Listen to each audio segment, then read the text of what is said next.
পোলাটা কই গেল? সকালে কিচ্ছু খায় নাই, না খাইয়া যে কই যায়, কি করে না করে সারাদিন বুঝি না। এত পরিশ্রম করে তো আর পারি না। মামা, আমার তো একটা মাইয়া পছন্দ হয়েছে। মাইয়া যে পছন্দ হয়েছে, টাকা পয়সা আছে তোর? আমার বাপের কি টাকা পয়সা কম নেই বেটা? হ্যাঁ, তোরা কি কস?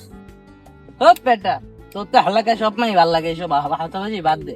আচ্ছা, ওই যেহেতু বলছে, তাহলে চল আমরা একটু যেয়ে দেখি। যাবে?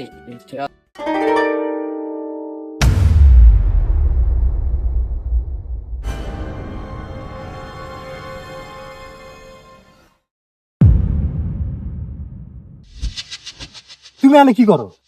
বাজান, তোরে তো সকাল দিয়ে খুঁজে পাইতেছি না, কই গেছিস না গেছিস। আমি কিন্তু বাড়িতে ভাত রাখছি, আলু ভর্তা কইরে রাখছি, বুঝছস? আমি একটু কামে যাইতেছি, এর লেগে এই রাস্তা দিয়ে যাইতেছি বাজান। তুমি আর রাস্তা পাইলা না, এনতে যাইতে হইলো। আর জানো না আমি আলু ভাত আর ডাল খাই না? আর বাজান, আমার তো বয়স হয়েছে, অনেক কষ্ট পাই বাজান কাজ করতে। তুই যদি একটা কাম কাজ দেখে নিস, খুব উপকার হয় বাজান সংসারের জন্য। ধর, আবার খালি জ্ঞান দেয়, এসব ভালো লাগে না। আর একটা কথা, তুমি আমার বন্ধুদের সামনে আইসা আমার কখনো ডাক দিবা না, তাহলে আমার মান সম্মান চলে যাবে। আর যদি জানে তুমি আমার বাবা, তাহলে ওরা হাসাহাসি করবে। ওই আরে, কার লগে এত কথা কর? যাবি না, দেরি হইতাছে তো। আরে বন্ধু, আমার বাসা দারোয়ান আর কি। এই তো একটু নাস্তার টাকা চাইতে এসে।